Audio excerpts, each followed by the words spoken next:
Is it a segment or is it part of a segment? Well, you can't use this redundant to say part of the segment because We're moving on. I guess it would be Part of the segment. Yeah, it is. Yeah, actually, I apologize. I misspoke. Oh. Yeah, no, carry on. We're doing a different thing than what we were doing.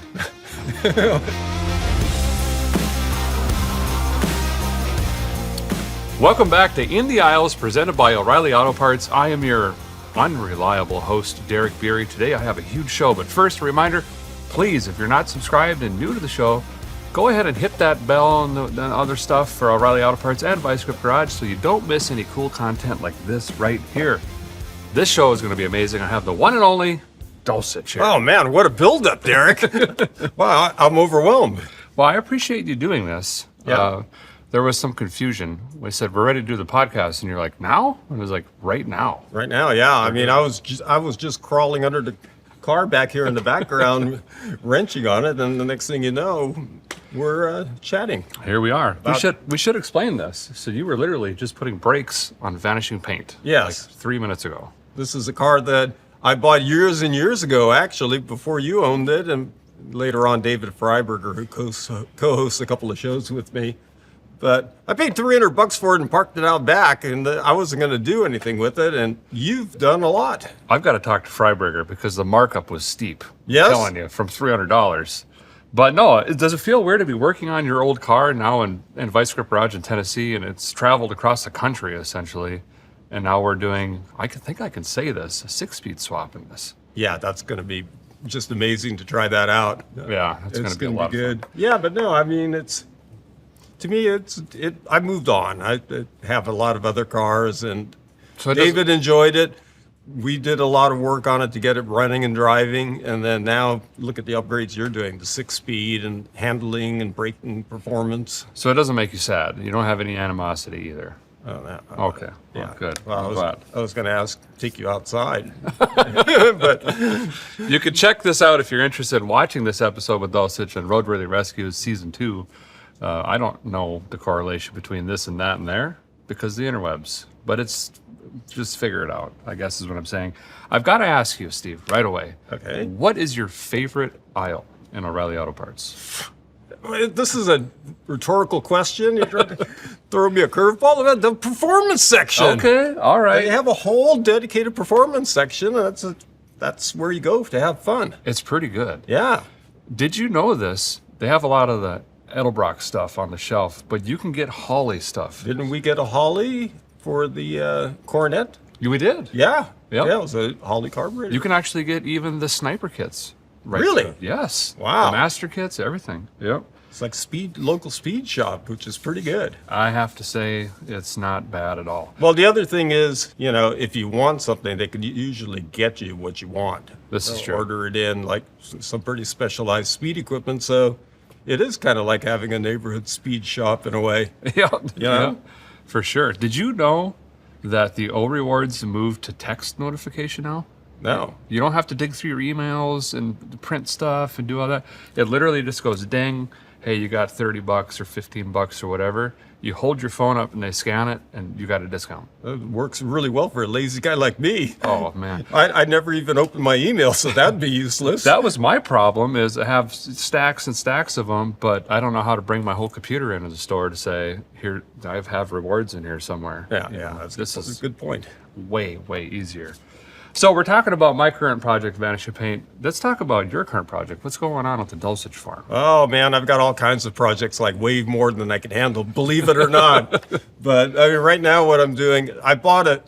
Well, actually I didn't buy it. I got a free 74 Charger from a buddy of mine.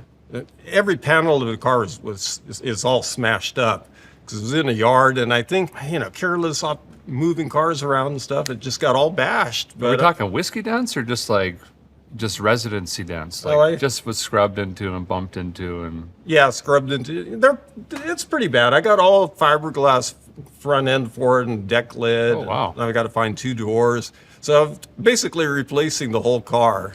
But the current thing I'm doing is I'm building it's a small block car, so I'm building a turbo motor for it. So that's right. That's on my hot plate.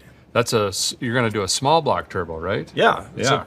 It's stroke to 408 from 360, and it's going to be pretty high performance, I hope. Well, where can they catch this? Are you doing it on your YouTube channel? Are you doing it on Engine Masters or Garage, or where's this happening? Well, that's still up in the air. Okay. It's planned for a Roadkill Garage episode. Garage, so, awesome. Yeah.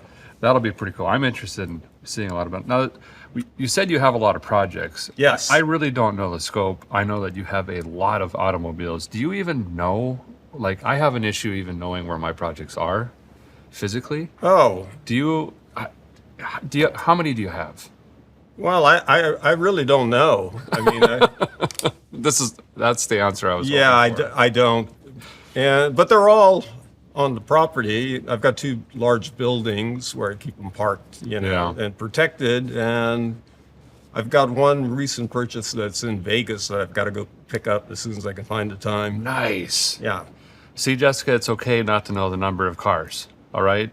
Thank you for supporting this. Well, yeah. I mean, this is like a support group, isn't it? Yeah. You could just validate all the things you're doing wrong by inviting me over. There you go. Yeah.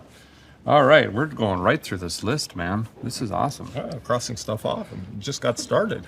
So, you've been wrenching with me. This is the second time we've wrenched on an episode of Roadworthy Rescues. And Yes.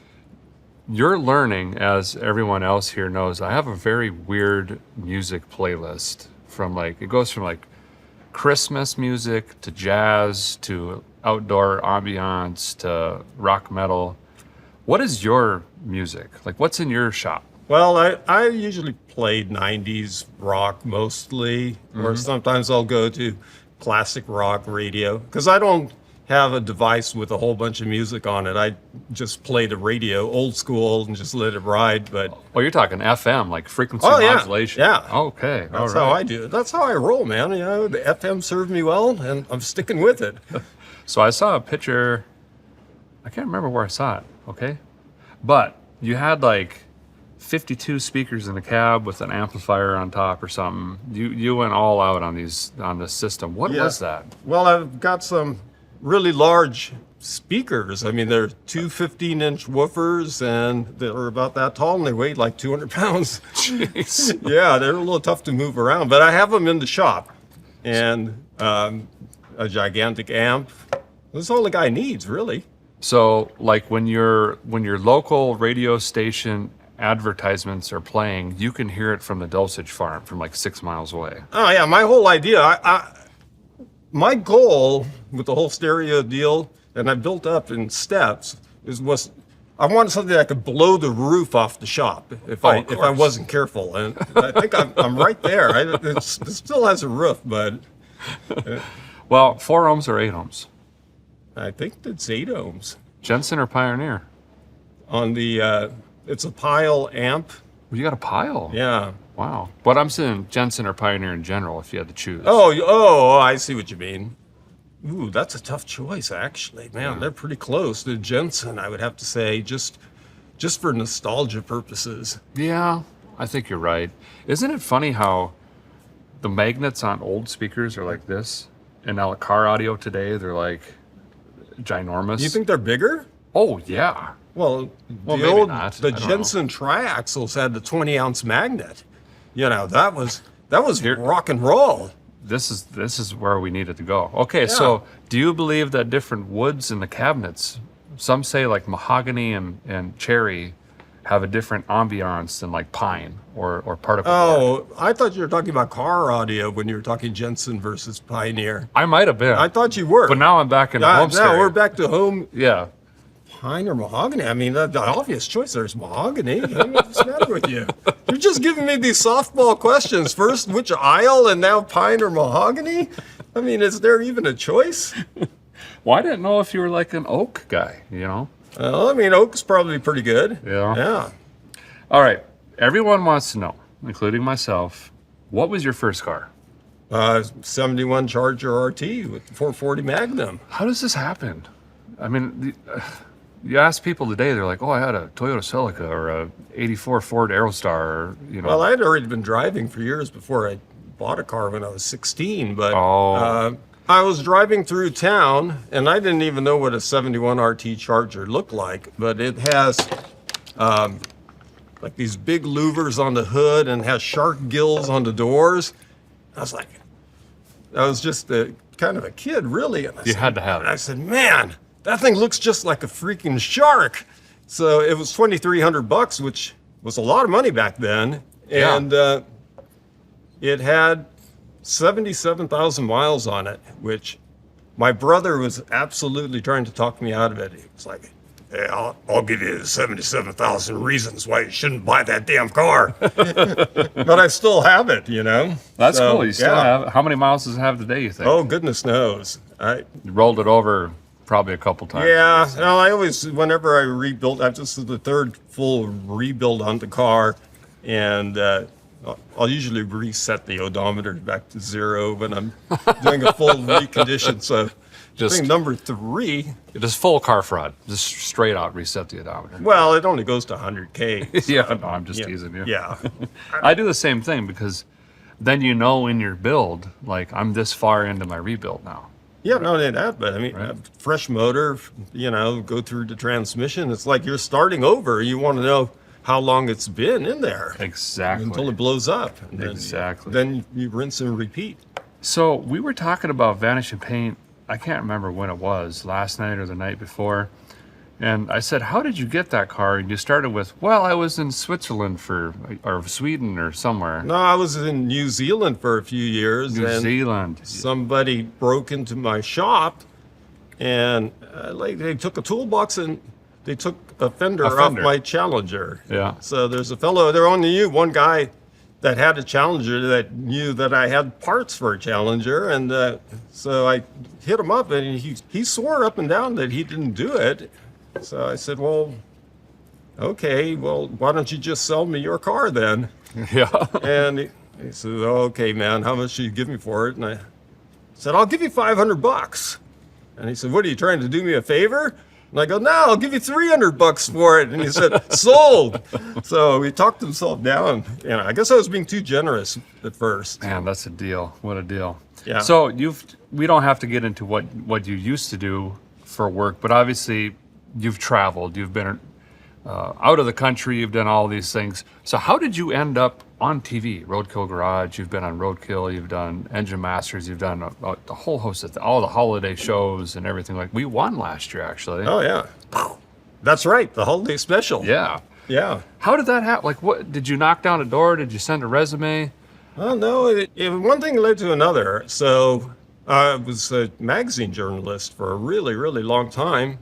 And I started out with a cold call to a MOPAR magazine out of Saddlebrook, New Jersey. And he said, okay, you know, show me what you got. And I wrote a big story on disc brake swapping. I think it was a CUDA. So almost the same thing that I'm still doing. Yeah. So, you know, he liked it. And then I was writing for him, and then moved on to other magazines. Was the editor of Engine Masters. I became the tech editor for MOPAR Muscle, it was another MOPAR magazine. So I just came up on the journalism side, and out of the blue, I was talking to my daughter, and she was like, I don't know, maybe around 10 or so. Mm-hmm. And, you know, she was like the movie Frozen, so I was watching Frozen with her, I guess, when that came out. And then I said, you know what I'm going to do, Emily? And she's like, no, Daddy, what are you going to do? I said, I think I'm going to become a show TV host. And you did. And I did absolutely nothing to make that happen.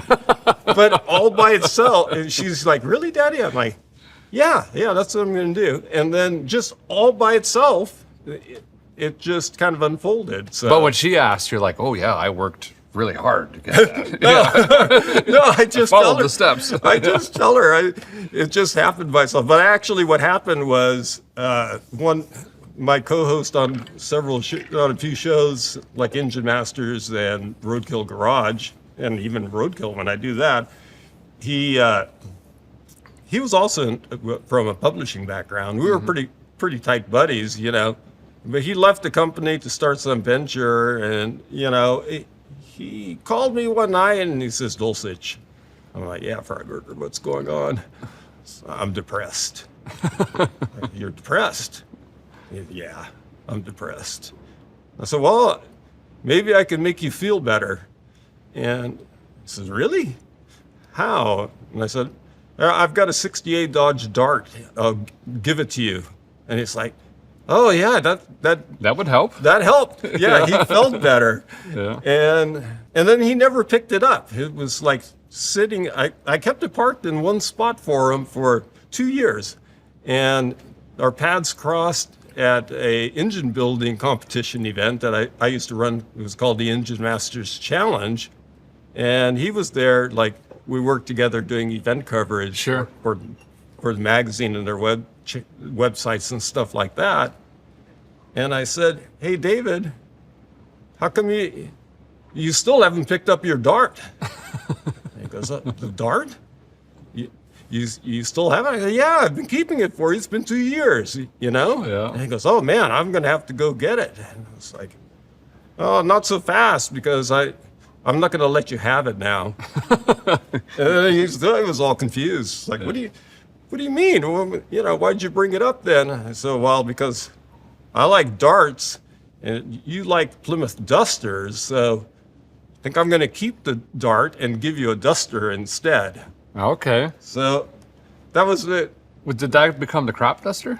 Yes. Oh, nice. Yeah. So Yeah. that's how he ended up with that car, which is kind of a well-known build. Yeah, that And- turned out really nice. The weird thing was, okay, that was kind of an odd story, but my phone rings like a couple, 2-3 months later, and he said, hey, Dulcich. I'm like, yeah. He goes, yeah, I wanted to do a roadkill at your place and do a rescue on the Duster.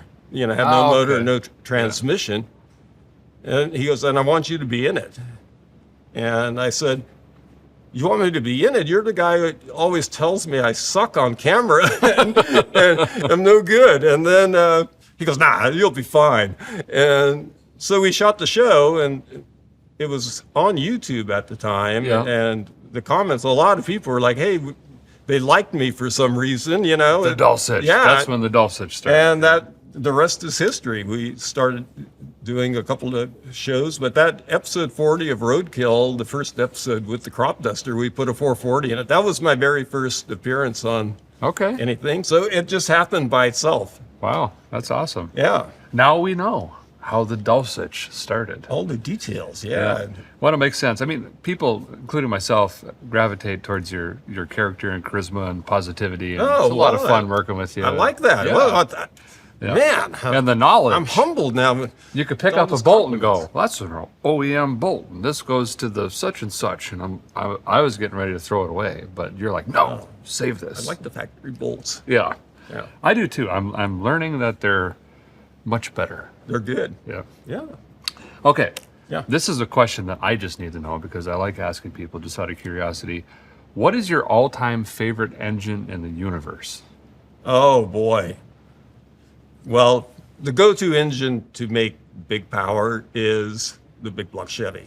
I mean, Oh, really? There's Okay. no getting around that because parts availability and what you can do. My Yeah. sentimental favorite is a Chrysler big block. That's what I was thinking Yeah. it was going to be. Yeah. But you know, But I see your point, though. I mean, the stroker kits and cranks and pistons And blocks. and block, yeah. and Yeah. racing cylinder heads, you can make 1,000+ horsepower all day on it and build a 600 something cubic inch engine. With the 440, you know, 500 inches is pretty much the maximum. Right. And you can, you know, occasionally there's aftermarket blocks available, but they're very, very pricey compared to Chevy stuff. Sure. Yeah. So, That makes sense. Mm-hmm. The Dulcich shouts out Chevrolet. Wow. You know, I get called a GM guy a lot, obviously. I do have quite a bit of GM, but they're so much easier to work on, in my opinion. They're just simple, and everything is interchangeable. You know what I mean? yeah, they're pretty good that way. I like Chevys too. I mean, I've got 2 Vets Yeah. and But I also have Mopars, pickup. Studebakers, and Fords, and this and that. I think every brand has a few trinkets that you go, wow, this is really smart. This was Yeah. a great idea. I wish we could figure out how to put it all together. You know what I mean? and make one object out of it. Yeah, like a super hybrid motor. Yeah. Like take all your favorite attributes and just go, Write it down. Pretty good concept, man. I think I've got my $1 million idea already. We're only halfway through this thing. Right? Yeah. So I want to talk to you about road trips. I've done some pretty long road trips. You did a really long road trip in this. You went from California all the way to Nebraska. Nebraska, yeah. What's your longest road trip? Well, that might have been it. Okay. Yeah. So you haven't done a coast to coast yet? Not quite coast to coast, no. Would you want to do one? Is that something that's like in the Dulcich future? Well, probably if I can find time and the right car. Well, I'm building a NASCAR 73 Charger, like Richard Petty used to drive in the day. It was an actual authentic car, and I'd like to take that on a cross-country drive. That would be wild. The thing would be really fast. Yeah. It'd be super loud and incredibly uncomfortable. Right, with no amenities whatsoever. Yeah, so it's perfect, right? So it was like our however many days we spent in NASCAR. Right. Yes. Yes. But despite my knees being in my chin the whole time, that was actually pretty fun. Well, except when the whole steering, the steering ball broke. joint or something, let go, and that thing was so Derek, sketchy. What? I can't steer. Yeah. Oh, okay. Okay. Or when I forgot to put the pins in the hood. Oh, I forgot about that. That's right. I'm like, you're good to pull over. Steve's here with his hair just majestically flowing, going, I got it. And just continued the drive for... Well, I had to find a piece of shoulder that would... The thing is, when an incident like that occurs, you don't want to panic. Right. You got to stay calm. Yeah. You stay calm. You just deal with it. I feel like you might have known that could happen, and that's why the air cleaner hole was cut in the hood. Because we were both just kind of leaning into the center, looking out the air cleaner hole, just cruising down the interstate. It was just like a porthole on a submarine, with that, you can navigate any highway, right? This is true. Yeah. This is very true. We're going to move on to a part of this Is it a segment or is it part of a segment? Well, you can't use this redundant to say part of a segment because... We're going to move on. I guess it would be part of the segment. Yeah, it is. Yeah, actually, I apologize. I misspoke. Oh. Yeah, no, carry on. We're doing a different thing than what we were doing. Where people write in, it's what we call help me understand. Okay. Oh, yes. So we got a pile of them here. Well, I really want to help. And they're pretty heavy MOPAR. Really? Yeah. Wow. So I'll read these off. We're going to try to help some people out. They're having issues. They want suggestions. Things are broke. This one's overheating. I mean, we got a Mustang. We've got all sorts of stuff in here. Let's see if we can help some folks out. And at the end of this, you get to choose who you want to win a $50 gift card to O'Reilly Auto Parts. Wow. Yeah. That's pretty good. They can do some stuff. Yeah. So Jeremy C says he's building an 88 W150. Oh, okay. She's got the old 318, but he wants to convert it to a carbontator and put a nice cam in it. What would you recommend for a camshaft to wake it up? That's a good question.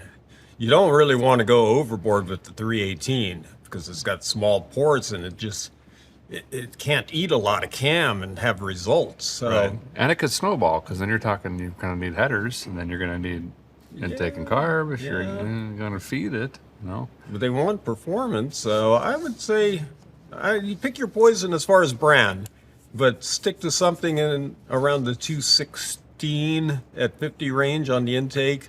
Okay. With maybe another 6 degrees of exhaust duration. And that'll put you somewhere in the neighborhood of 450 lift, which will work okay on that 318. Right. Yeah. Stock springs probably even at that point. You have to be careful on that particular deal because it's a truck motor and a lot of them had exhaust valve rotators.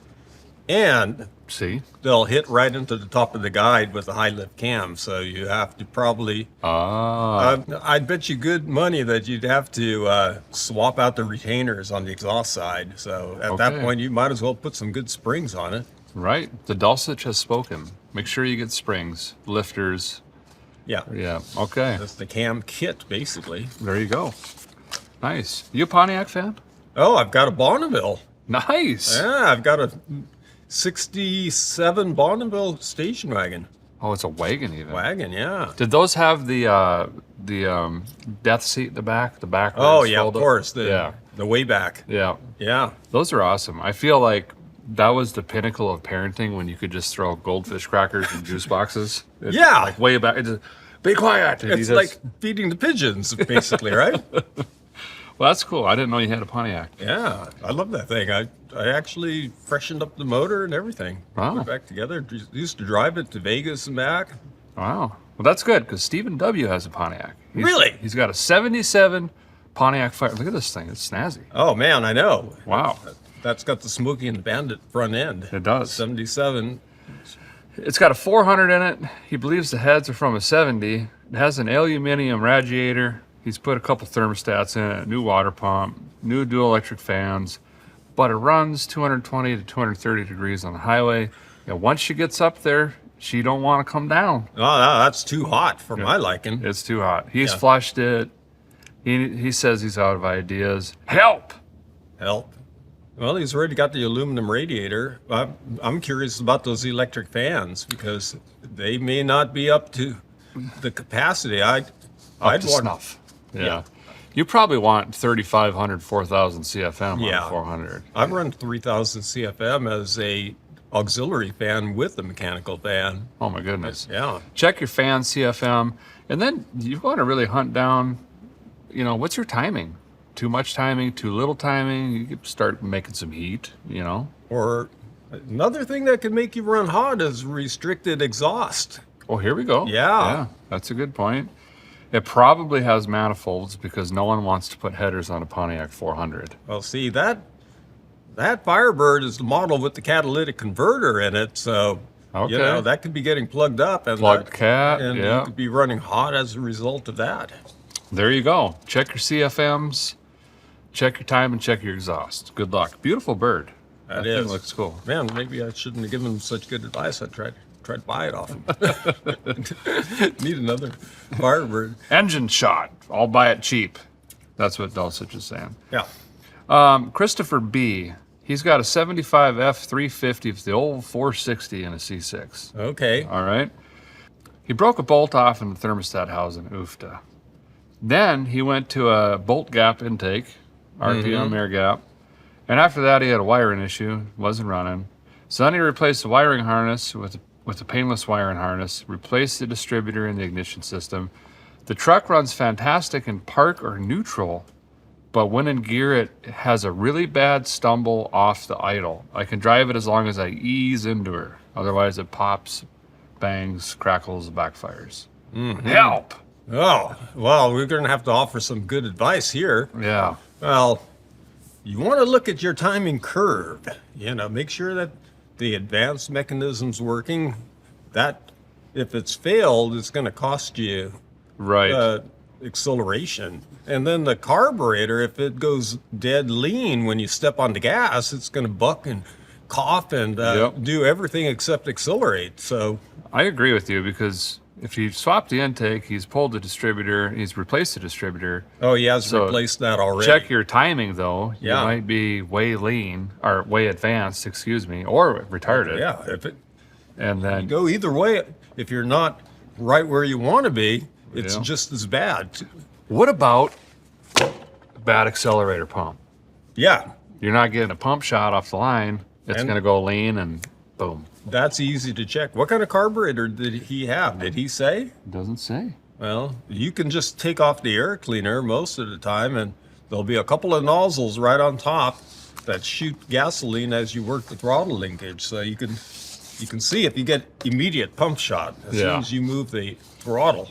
I think that's where he's got to go. Check your accelerator pump and your timing. It's going to be one, both, or the other, Yeah. or a mix. It could be just a cascading confluence of maladies just piling on top of each other, messing them up. Right. I feel for him because he's obviously been into the thing. So you start scratching your head.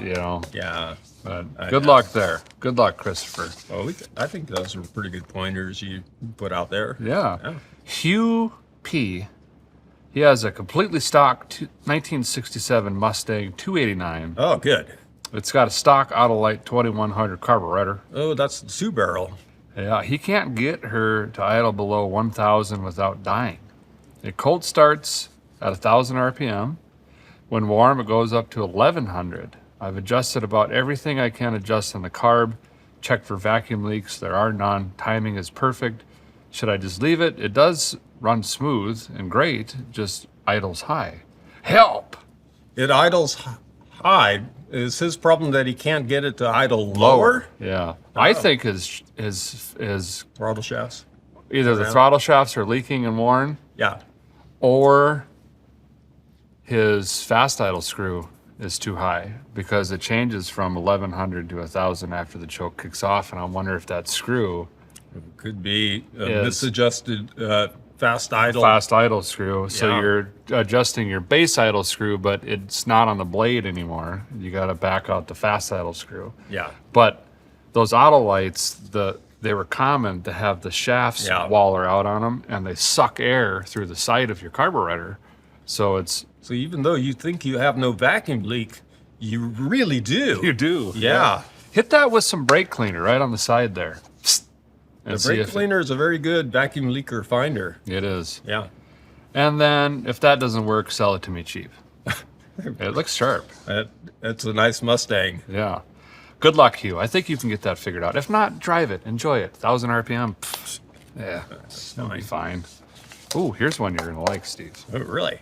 Greg D. He's got a 79 big block MOPAR powered motorhome. Okay. All right. Yeah. It's stubborn to start, No but way. will eventually start and idle. But no matter what, it will die when I put it in the drive. It has a new Edelbrock 1406. What is that, a 650? That's 600. 600? Yeah. 625, 600, something like that. All right. Yeah. It's got new lightning staffs, lightning hoses, distributor. Can this be bad timing, or is it the transmission? Huge fans, help me.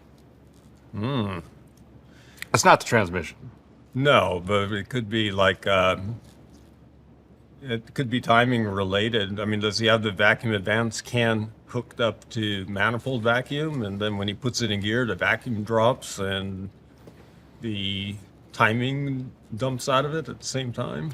I've seen that before. Yeah, that's an interesting one. Well, and it doesn't mention what his idle is at, because if he's idling at 1,000, for example, and he's slamming in the drive, it could just fall on its face. It does. Yeah. That's true, because there's a lot of load if it's an automatic in the motorhome, because you've got a big tight torque converter in that. Right, right. They are ready to pull right off idle. Mm-hmm. So maybe try to bring your idle down. I mean, that should idle around 700, shouldn't it? Yeah. 440? Probably around in there, 700. Yeah, I think that would be good.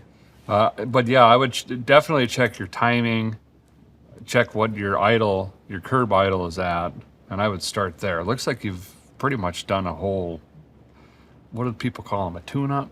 Yeah. I call them maintenancing. What do you call it? Maintenance. Maintenance. Well, like maintenance. Oh, maintenance. Yeah, maintenance sounds like, but like I did some maintenance. Maintenance. Yeah. Oh, okay. I'm gonna have to pick up on it. You don't mind if I borrow that once? No, Okay. you can have that one. Okay, do we want to do a Chevrolet? Do we want to do another Dodge? Let's try a Chevrolet. Okay, here we go. Memphis, what a cool name. Memphis H says, I love watching the content both you guys put out. It's been a huge help getting my old Chevy, his first car at 18, by the way. Oh, nice. Going reliably. Now it's running great. I'm wondering how I can get a bit more grunt out of her on a budget. It's got a 283. Well, That's- that. There's one easy answer for that. Is Yeah. you put the 350 in there. Yeah. But that might be out of his price range. But Right. your basic hot rodding tricks, it'll never let you down. Right. That's a good motor. But, I mean, motors are air pumps. I don't know that you'd want to spend the money on heads on a 283. That seems... No, but you could start off with a nice set of headers and free-flowing exhaust. That'll pick it up quite a bit. And a little cam, because the stalkers are very, very small in terms of duration and lift. I'm not saying put a race cam in there, but something. Yeah, even something that people would consider a tow cam or an RV cam. All right. Yeah, a little more lift out of it. Yeah. See if you could find some HO 305 heads. I've found them for $100, $50. Yeah. And you could bump the compression up a little bit. They got bigger flow, and then little cam. Maybe put on a carburetor on that thing, because you got to 4-barrel swap that puppy immediately. You know. I think so. And The one thing you got to be careful on swapping heads is pay attention to that chamber volume. Because that small displacement, 4 or 5 cc's difference can cost you a point of compression ratio. Oh, yeah, write Yeah. that down. And after all of that work, you can get another 9 horsepower. Well, I've seen some, I have to say, to be fair, I've seen some pretty hard running 283s back in the day. I love 283s. They're probably one of the smoothest running Chevrolet V8s out there. Yeah. Honestly, They're I love them. Pretty cute and adorable, that good old 283. But yeah, 350 swap would probably be your best budget move, Right. I think. You can sometimes find a good used engine that someone's upgraded from his 350 to maybe some kind of stroker engine or a different performance engine. You can pick up engines cheap sometimes. You can. Yeah. Absolutely. Okay. 79 Dodge D150 with a 360 and a toolbox. Ah, wow, that's a utility bed. That's pretty handy. And racks. Yeah, Wow. lumber rack's pretty good It too. was his papa's truck. Uh-huh. He went to work at it from 1980 all the way to 2000s. Thing runs great, but it's all over the road, and it gets worse at higher speeds. You saw on the wheel. He's from mayonnaise to mustard in this thing. Oh, ditch yeah. to ditch. That's What's dangerous. he do? Well, you know, it's a pretty old truck, 1980, and right now that's a 43-year-old truck, if I did the ciphering right. Wow, that was fast. Yeah. You don't count on your fingers? Or I did. It was just below okay. the table. Good. was I'm not out the of only sight. one. But it's probably just plumb wore out on the whole suspension. Yeah, it looks like he's saying, well, he priced the joints, he said, Oh, at he the did? front. But he's saying, should I just go to a suspension kit? Is there something that he should go performance-wise that would tighten that thing up? Well, I don't know if he means a suspension kit like a rebuild kit that has all the bushings and ball joints and tie rod ends and all I don't that. know. Do those exist? Well, you know what? It's time for me to actually offer some good advice here. Okay? Okay. You got to get yourself somebody to help you and get in there and work the wheel while you're underneath checking what's loose. Right. It could be everything. It could be the steering box itself is very loose. Rag joint, steering Rag box. joint, yeah. Center. If the center link's moving faster than the tie rods, look for things doing this Yeah, or this. that unnecessary motion. Yeah. I mean, you mentioned center link on my Dodge pickup, which is the 74. It had that much play in the center link. Right. So Yeah. you get a quarter turn of the steering wheel is just moving the center link, but nothing else knows you're turning the steering wheel. No, yet. right, Yeah. exactly. So it's one of these things. It's not communicating to the rest of the system. So you have to do that thorough inspection to really get to the bottom of it. Well, that's pretty good advice, Dulcich. I think we'd help some people out here. Now, this is the ones we chose. Thank you, everyone, for submitting all of your questions, but we don't have a ton of time to go through all of them. Out of the folks here, who gets that gift card? My heart goes out to the guy with the 2-barrel Autolite on the Mustang. Yeah. He really could, unless he's just a purist and wants to completely stock for historical reasons, a nice little 4-barrel carburetor like the one that we put on your 318 Coronet. Yeah. It just pepped it up. There you go. And that would probably fix his bad idle problem. Boom. Yeah. Hugh P. You get a $50 gift card to Reilly Auto Parts. That's Man, awesome. it's like Christmas coming early. You get that you get that carburetor on sale by $50, the gift card. He's got Kragers and Cooper Cabras. Yeah, those are good. I feel like we could be friends with this guy. Yeah, It's a pretty good car. All right. What else is on the Steve front? We got a couple minutes left. What's big? What's next? What are you doing? what's next? Well, I think I mentioned my NASCAR Charger already. Yeah, that's pretty exciting. Well, I would say a Jeep. You want to do a Jeep? Well, I've got a 52 CJ3A, Okay. and it came with the small block Chevy. They said it was a 350. I believe them. Okay. It has a Muncie 4-speed. That's a GM transmission. You're probably aware of. I mean, it has an overdrive, and the axles are stock, and it's the body's all rusted out. So Okay. I want. My very first vehicle I ever rebuilt was a 46 Jeep. Okay. I did a frame up on it when I've got a picture of me at like 12 years. I think I was 12 and my brother was 10. And we took it to the bare frame, and, took us like a few years. Wow. We put it all together. That was my first project. So I was going to ask you, the next question I was going to ask was, did Freiberger and Payway get you into Jeep? So obviously you were Jeep. I was Jeeping way before those guys. Yeah, before they even had their license. Like I said, there was actually one really cool one before we rebuilt it, where we were just a couple of punk kids in this Jeep, mugging for camera. It was just a really cool photo, and I think one of my brothers swiped it. So I don't know where it went, but I want to relive my childhood and regress back to that little kid with his 1940s Jeep. That's cool. Yeah. I have not. I think I've only ever built 1 or 2 Jeeps ever. It's not that I don't like them. It's just they're just not an allure for me. Really? I see old 50s junker cars, and that's what makes me excited. More so over 50s cars are super cool. Yeah. The only thing is they're hard to get parts for. They are. Yeah. And the brake systems are really fun. Yeah, you can get mechanical parts, but like body and trim and all that kind of restoration stuff is pretty scarce for less popular models. Speaking of scarce, unpopular, hard to get, and just technically difficult to work on. Yes. You mentioned that your kind of secret flavor is like British cars. Well, yeah, I mean, I do like British cars. I've got a TR6, a TR7, which are both Triumphs. I'm glad you said that, because I was like, is that a Mazda or what are we talking about? Yeah, British Triumph. What else do I have that's British? Oh, I've got a Sunbeam Alpine 63. This I know. Yeah, that is cool. So how does an 8'9" guy get into British cars? I just limber. What am I going to say? Throw your knees over your shoulder and just hang on. And yeah, I daily drove a MG 65 MG midget for several years when I lived overseas. And the top of the windshield's at your belly button, so you're just catching bugs all the way up? No, you just have to do the gangster slouch in there. And okay. Yeah. All right. Yeah. But I did kind of twist my knee in that thing, like after I had a chronic like clickety-clacky knee, but then when I got rid of the MG, I was cured.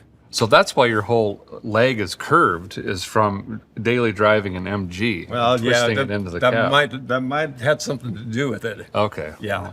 I'll keep that in mind. See, this is why I don't own MGs. I just can't. You're a wise man. I can't fit into a lot of things very well at all. Yeah. All right, Dulcich. Yes, I think sir. we're ready to wrap this thing up. We've got a lot of work to do on this yet. We do. We got one more day. We've got seats and carpet and a harness bar and tires. Finish the hydraulic clutch. Oh, the clutch. We haven't even mounted that. No. Cooling system. Drive shaft. Oh, see, there's things to do. Thank you guys for tuning in for this episode of In the Aisles, presented by O'Reilly Auto Parts. Dulcich, it was awesome. Thank you so much. Oh, always appreciate a pleasure. it. And I don't know what else to say. Words. Okay, let's get to work.